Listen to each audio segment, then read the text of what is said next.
Emergency session of the Galactic Council. All members report to the Grand Chamber immediately.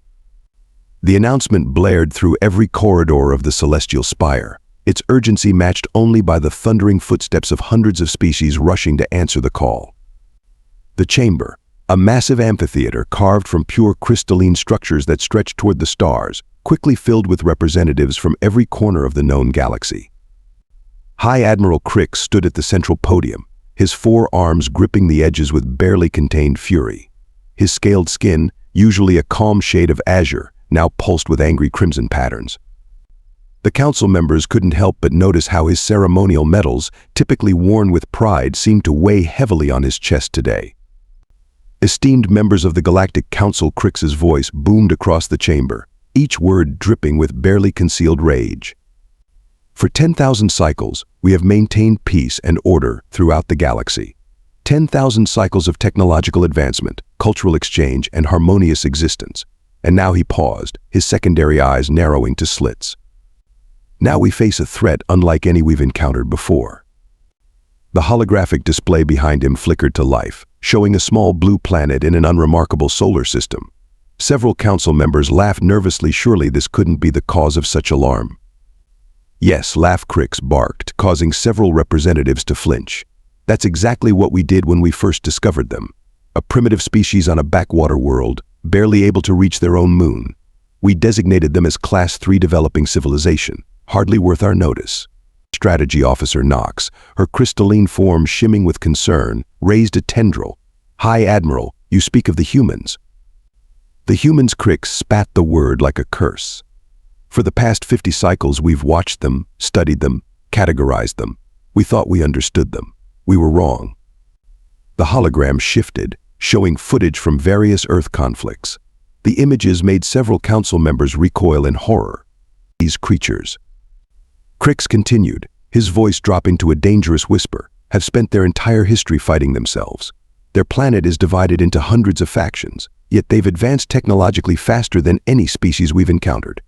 They create weapons before medicine, warships before colony vessels. A new image appeared, a human military installation.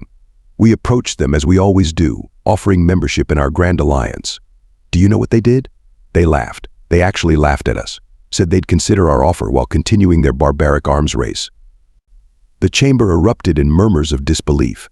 No species had ever declined membership in the Galactic Council. But that's not why I've called this emergency session. Krix's voice cut through the chaos. Yesterday, our monitoring stations detected something impossible. The humans. They've achieved quantum-fold technology. The chamber fell dead silent. Quantum-fold drives were strictly regulated Class 1 technology, supposedly known only to the most advanced council races. They developed it independently. Krix's words fell like stones in the silence. Without our guidance, without our controls, without our safeguards.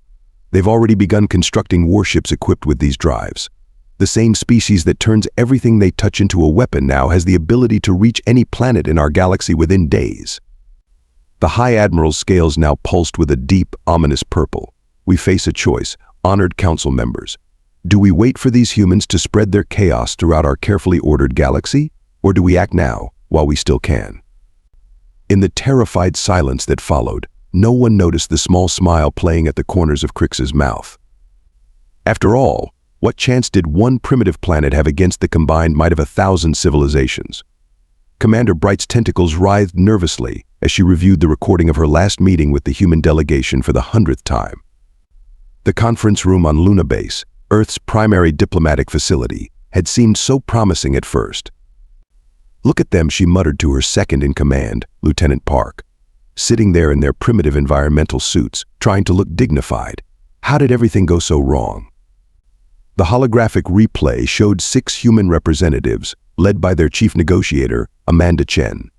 Bright had chosen her most impressive form for the occasion, a swirling mass of bioluminescent tentacles arranged in the leadership pattern. She remembered feeling so confident, so sure of success. Humanity, her recorded voice echoed through the chamber. We offer you membership in the greatest civilization ever known. Your species will benefit from our 10,000 cycles of advancement. Your wars will end. Your diseases will vanish. Your technology will leap forward centuries within days. Amanda Chen's response still made Bright's chromatophores flush with embarrassment. The human had smiled, not the expression of joy or gratitude Bright expected, but something else, something predatory. Commander Bright Chen had said, tapping her fingers rhythmically on the table. We appreciate the Galactic Council's generous offer. However, we have some concerns about your regulatory requirements. The recording continued, showing Bright's confusion. Concerns. But we offer you everything: knowledge, technology, peace. Peace through submission. Another human, General Marcus Rodriguez, had interrupted. We've reviewed your membership treaties. Section 47.3 requires all military forces to be placed under Council control. Section 89.6 demands we share all technological innovations for review, and Regulation Section 112.9 restricts independent colonial expansion. The current Bright paused the recording, her tentacles coiling tightly. They'd studied our laws better than most member species, Lieutenant. They found every clause we've used to maintain control. The replay resumed. Past Bright was becoming agitated. These are standard provisions. Every species accepts them. The benefits far outweigh any minor restrictions. Minor restrictions? Amanda Chen's laugh had cut like a knife. Commander, humanity spent thousands of years fighting for independence. We've sacrificed millions to preserve our freedom. And now you want us to simply hand over our sovereignty to an alien government. But your weapons, your conflicts, you need our guidance. No, Commander. What we need is to chart our own course. Humanity accepts the Council's offer of diplomatic relations and trade, but we will not submit to your authority. President Bright shut off the recording, her color shifting to deep indigo. They were testing us, Lieutenant. Those primitive suits? Their delegation could have worn our latest environmental technology. They wanted us to underestimate them. Lieutenant Park, his crystalline form dimming with concern, gestured to the latest intelligence reports. The humans have already established colonies on 17 worlds outside their solar system. They're building ships faster than any species we've encountered. And now they have quantum fold technology. Bright finished. Not our carefully regulated version. Something new. Something they developed themselves. She moved to the viewport, watching the massive fleet assembling in orbit around Jupiter. High Admiral Krix was right. We can't allow them to remain independent. The order and stability of the galaxy depends on it. The attack fleet will be ready within 3 planetary rotations, Park reported. 5,000 ships from 30 different species. The humans won't stand a chance. Commander Bright's tentacles formed the pattern of determination. Have you studied human history, Lieutenant? There's an ancient human leader they still quote. Sun Tzu. He said, "Supreme excellence consists of breaking the enemy's resistance without fighting." We tried diplomacy. They refused. No. Bright's bioluminescence pulsed with sudden understanding. We tried to conquer them with bureaucracy, and they saw right through it. Now we'll try to conquer them with force. And I fear she trailed off, watching the endless stream of warships emerging from quantum fold space. I fear we're about to learn why humans quote Sun Tzu. The quantum communication array chimed, displaying High Admiral Krix's urgent message. Operation containment begins in 72 hours. All ships to battle positions. Commander Bright felt an unfamiliar sensation in her nerve clusters. The humans had a word for it. Military analyst Zena paced the bridge of the flagship Eternal Victory, her crystalline legs clicking against the metallic floor. The massive viewscreen showed Earth growing larger as the 5,000-ship armada approached through normal space, a show of force meant to intimidate. Listen to these transmissions. She gestured frantically at the communications array. They're not panicking. They're not begging. They're not even trying to hide their communications. Fleet Commander Trell barely glanced up from his strategic display. His scaled head crest flared with annoyance. Of course they're not hiding them. They want us to hear their brave posturing. It's what primitive species do before their inevitable surrender. Zena played the latest intercepted transmission. Atlas Defense Network fully operational. Quantum markers placed. Waiting for optimal engagement range. See, she pointed at the transcript. What's an Atlas Defense Network? What quantum markers? Our intelligence says they barely have planetary shields. Propaganda. Trell dismissed her concerns with a wave of his ceremonial staff. Let them pretend they have secret weapons. The combined might of the Galactic Council will show them the truth of their situation. Another transmission crackled through Project Prometheus, armed and ready. All Olympus platforms showing green status. Xena's crystalline form vibrated with frustration. Their military communications are too precise, too confident. I've studied their psychological warfare doctrine. This isn't their style. Analyst Xena High Admiral Krix's voice cut through the bridge like a plasma blade. Your concerns have been noted and dismissed. 3 times. The humans are playing their last desperate hand. Nothing more. The bridge crew watched Earth's orbital defense platforms power up. Primitive kinetic weapons, missile launchers, and low-power energy shields, exactly what their intelligence suggested they'd find. Send the final warning, Krix commanded. Let them see the futility of resistance. The message went out in all Earth languages. Attention, human species. You are surrounded by the combined fleet of the Galactic Council. Surrender your military forces and accept our authority, or face immediate annihilation. The response came seconds later in perfect galactic standard. Attention, Galactic Council forces. This is Admiral Sarah Blake of the Earth Defense Force. We noticed you brought friends. How thoughtful. We were worried we wouldn't have enough targets to properly demonstrate our capabilities. Laughter rippled through the bridge. The human's translator must have malfunctioned. Surely they weren't threatening the largest fleet ever assembled? Final warning transmitted, and ignored. Trell reported with satisfaction. All ships in attack formation. Weapons charged. Awaiting your command, High Admiral. Xena made one last attempt. Admiral, please. Look at these energy readings. They're not consistent with known human technology. And these quantum fluctuations, they're like nothing we've ever. Enough, Krix roared. You were chosen for this mission because you're the foremost expert on human military capability. Now you let their psychological warfare affect your judgment. They showed us everything during the diplomatic mission. We saw their ships, their weapons, their defenses. This will be over in minutes.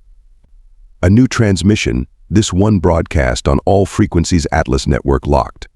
Prometheus platforms tracking multiple targets. Olympus grid energizing. Good hunting, everyone. Remember Pearl Harbor. What's Pearl Harbor? A junior officer asked. A human entertainment center, Trell answered confidently. I saw it in their cultural database. Xena accessed her files frantically. No, it was a surprise attack. That. Admiral, we have to.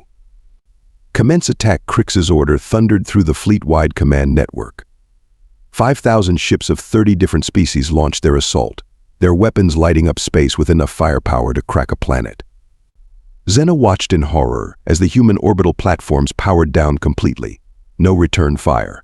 No shields. Nothing. See, Trell laughed. All their brave talk, and now they powered down in surrender. But Xena wasn't watching the platforms. She was staring at her quantum scanner, where impossible energy readings were building throughout Earth's entire gravity well. The numbers couldn't be right. If they were, the humans had somehow turned their entire solar system into. Oh, she whispered.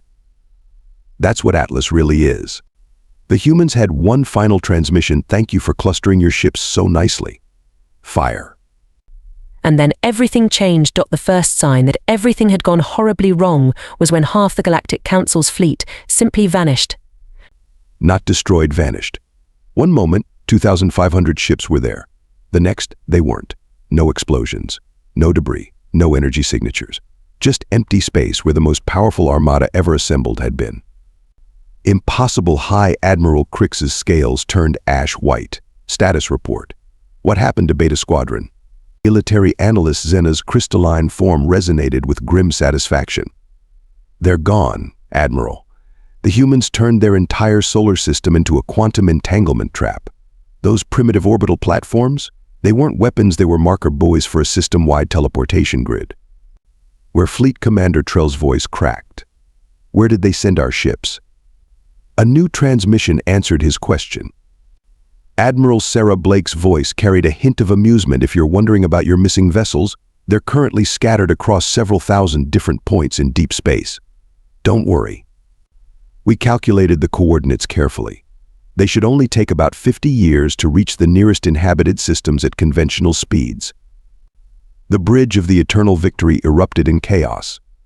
Officers from 30 different species shouted questions, demands, threats. Krix slammed his command staff against the deck, restoring order. Launch all fighters. power main weapons. They cannot possibly maintain a quantum field that large. Actually, Blake's voice cut in again, we can. But that was just Atlas. Would you like to see Prometheus now? The remaining Council ships registered new energy signatures. Massive constructions emerged from quantum shadows behind Jupiter's moons, installations that dwarfed anything in known space. They looked like massive rings, crackling with energies that shouldn't be possible. Particle accelerator weapons, Zena whispered in awe. They turned entire moons into particle accelerators. The whole solar system is one giant weapon platform. 10 seconds to full charge, a calm human voice announced on all frequencies. Targeting solutions locked. Have a nice day. Evasive action, Krix screamed. All ships scatter. Too late. The rings fired. Beams of accelerated particles, guided by the same quantum field technology that had banished half the fleet, lanced out with surgical precision. They didn't target the ships themselves, they targeted the ship's quantum fold drives. 500 more Council vessels suddenly found themselves without faster-than-light capability. They weren't going anywhere. And now Admiral Blake's transmission carried the unmistakable sound of someone enjoying their work far too much. Allow us to demonstrate Olympus. Earth's oceans began to glow, not reflect glow. From within. They didn't build their quantum fold drives like ours, Zena explained, her voice filled with professional admiration. They found a way to use them for power generation. They turned their entire planet into a battery. Streams of pure energy erupted from Earth's surface, arcing through space in impossible patterns. Where they touched Council ships, shields failed instantly. Not overwhelmed, they simply ceased to exist, as if the very laws of physics had been locally rewritten. Would anyone like to discuss surrender terms? Blake asked pleasantly. We're partial to unconditional, but we're willing to be creative. High Admiral Krix stood frozen, watching his mighty fleet reduced to powerless hulks. How he finally managed. Your technology. During the diplomatic mission. Oh, that Blake chuckled. We did warn you about making assumptions. Those ships we showed you? They're real. They're also about 20 years old. We keep them around for parade duty. Zena stepped forward. The environmental suits during negotiations. The outdated ships. The obvious weapons platforms. It was all theater, wasn't it? Finally, Blake's voice carried genuine approval. Someone who pays attention. Yes, we deliberately showed you what you expected to see. Humans have a long history of hiding our true capabilities. We find it gives us certain advantages in negotiations. But why, Krix demanded? Why reject membership in the Council? Why all this deception? Because we read your histories, Admiral. Every species that joined your Council was eventually stripped of independent military capability. Their unique technologies were regulated into submission. They gained comfort and security at the cost of innovation and autonomy. We chose a different path. The remains of the Council fleet hung motionless in space, surrounded by weapon platforms that rewrote the laws of physics. Earth glowed with impossible energies, its waters still shimmering with power that could erase shield technology from existence. Now then, Blake continued. Let's discuss the future. We're still open to diplomatic relations and trade, but there will be some changes to the standard agreements. For instance, that clause about sharing military technology, that's going to need some revision. Krix slumped in his command chair, his scales cycling through colors of shock and defeat. And if we refuse? Then we'll be happy to demonstrate some of our other projects. We've named them after various human mythological figures. Would you like to hear about Project Zeus? Or perhaps Project Thor? Military analyst Zena couldn't help herself. She laughed. The sound of crystalline chimes filled the bridge, drawing stares from the stunned crew. Don't you see, she gestured at the sensor readings, the impossible energy signatures, the quantum manipulations that shouldn't exist. They didn't just surpass us technologically. They fundamentally changed how they approached physics itself. We built quantum fold drives for transportation. They turned them into power sources. We developed shield technology for protection. They found ways to simply turn it off. Your point, Analyst Krix growled. My point, Admiral, is that we came here to contain a primitive species. Instead, we just picked a fight with a civilization that treats the laws of physics as polite suggestions. The bridge fell silent as that truth sank in. On all screens, Earth continued to glow with impossible power, its waters shimmering with the potential to unmake everything the Council had built over 10,000 cycles. Admiral Blake's final transmission was almost gentle now then. About those treaties ... all ships. Be advised, Captain Maria Rodriguez's voice cut through the chaos of the Council's command channel. Since you're not accepting our generous surrender terms, we'll proceed with Phase 2. Deploying Liberation Fleet now. High Admiral Krix's mandibles clattered with nervous laughter. Liberation Fleet? What Liberation Fleet? Our scanners show no other human vessels in the system. As if in answer, space itself began to ripple. Not the familiar distortion of quantum fold drives, but something else. Something wrong. Thousands of human warships simply materialized around the Council fleet, appearing from nowhere like ghosts becoming solid. Quantum cloaking military analyst Zena's crystalline structure vibrated with shock. They figured out how to hide entire battle groups in quantum space. "Oh, that's just the beginning," Rodriguez replied cheerfully. "You see those nice, sleek ships of yours? We've spent years studying your quantum fold technology. Found some interesting applications you never considered. Watch this." The human vessels fired not energy weapons or projectiles, but concentrated beams of pure quantum manipulation. Where they struck Council ships, bizarre things began to happen. Metal hulls turned to glass. Energy shields transformed into clouds of butterflies. Weapon systems rearranged themselves into abstract art sculptures. "What? What are you doing to our ship's fleet?" Commander Trell's voice cracked with panic. "Local reality manipulation," Rodriguez explained, as if teaching a physics class. "Once you understand quantum fields properly, you realize they're not just for traveling. You can use them to temporarily rewrite the properties of matter. We call it probability warfare fun, isn't it?" The Council fleet tried to scatter, but their formations had already been disrupted by the first attacks. Now they found themselves surrounded by warships that could literally change the nature of reality at will. "Attention Council vessels," a new human voice announced. "This is Commander James Chen. Please note that we've quantum-locked your engine cores. Any attempt to self-destruct will result in your antimatter containment fields being transformed into soap bubbles. We suggest staying very, very still." Krix watched in horror as more human ships emerged from quantum space, each demonstrating impossible capabilities. One squadron turned Council energy torpedoes into flowers. Another converted plasma cannons into musical instruments that played ancient human victory marches. "Status report," he demanded. Zena's response was interrupted by uncontrolled crystalline laughter. "Status? Our heavy cruisers are now made of chocolate. Battle Group 7 is trapped in a time loop where they keep experiencing the last 10 seconds over and over. And I'm pretty sure Squadron 9 just got turned into a modern art installation." "How is this possible?" Trell whispered. "Their ships are smaller than ours. Their crews are less experienced. Their civilization is younger." "Yeah, about that," Rodriguez cut in again. "See, we noticed something about Council technology. You find one way to do something and stick with it. Quantum fold drives? Just for travel. Shield technology? Just for defense. But humans? We look at new technology and ask, how many different ways can we use this to mess with people?" As if to demonstrate her point, another wave of quantum manipulation beams swept the Council fleet. Entire squadrons found their artificial gravity reversed. Communication systems started broadcasting human entertainment programs. Navigation computers began speaking in riddles. "Now then." Rodriguez's voice carried the distinct tone of someone thoroughly enjoying themselves about those surrender terms. Admiral Blake was being diplomatic earlier. "I'm more of a hands-on commander myself.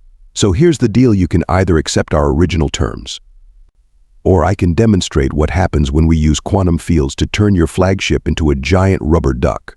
Your choice." In the stunned silence that followed, military analyst Zena finally lost all professional composure. Her crystalline form chimed with hysterical laughter. "You know what the funniest part is, Admiral," she managed between chimes. "We thought their quantum fold technology was a sign they were catching up to us. We never considered that maybe, just maybe, they'd already left us behind centuries ago."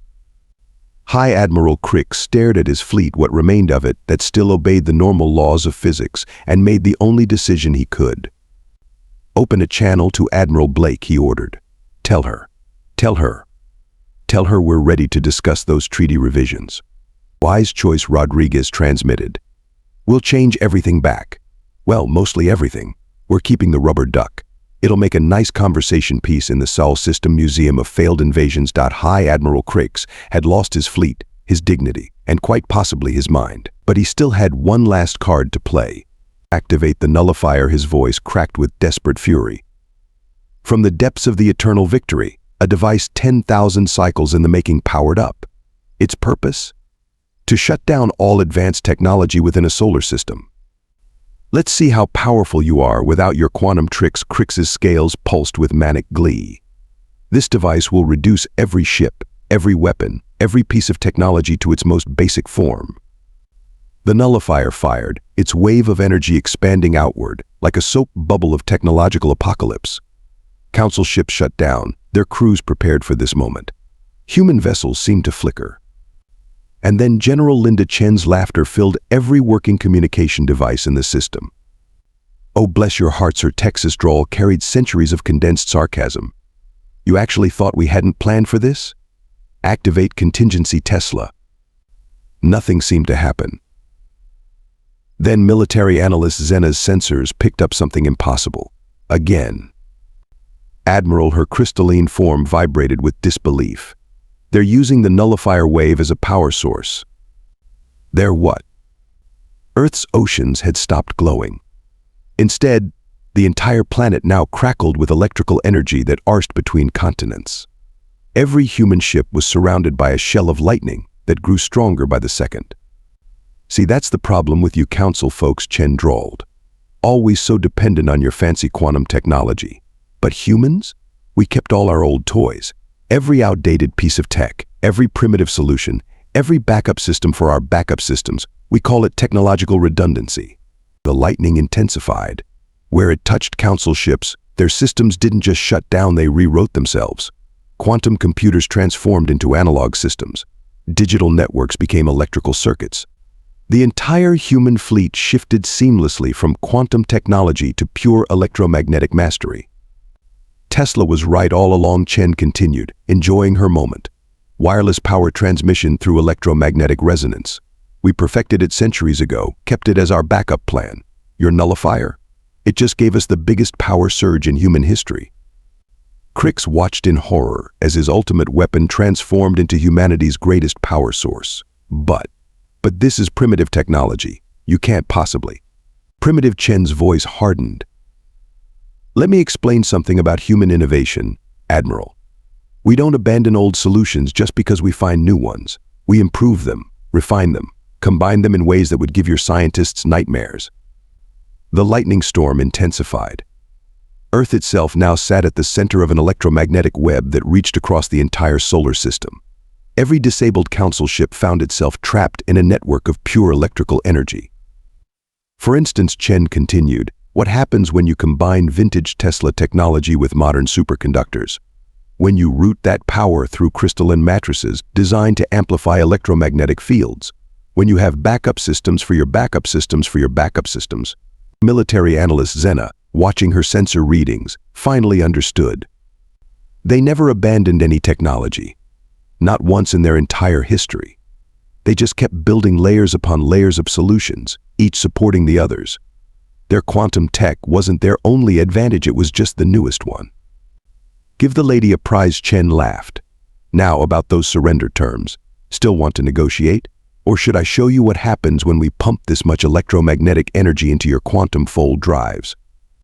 High Admiral Krix, Supreme Commander of the greatest fleet in galactic history, looked at his ships trapped in a web of lightning. At the human vessels powered by his own superweapon. At Earth, crackling with enough electrical energy to power 1,000 civilizations. I surrender, he whispered. Unconditionally. Smart choice, Chen replied. Don't feel too bad, Admiral. You just learned what every human child knows: never bring a quantum nullifier to an electromagnetic gunfight. As the Council fleet powered down their last remaining systems, military analyst Zena made one final note in her report: humanity's greatest weapon was never their technology. It was their refusal to ever stop finding new ways to use it. The lightning storm continued to dance across the solar system, a testament to humanity's most fundamental trait: the stubborn determination to always have one more surprise ready.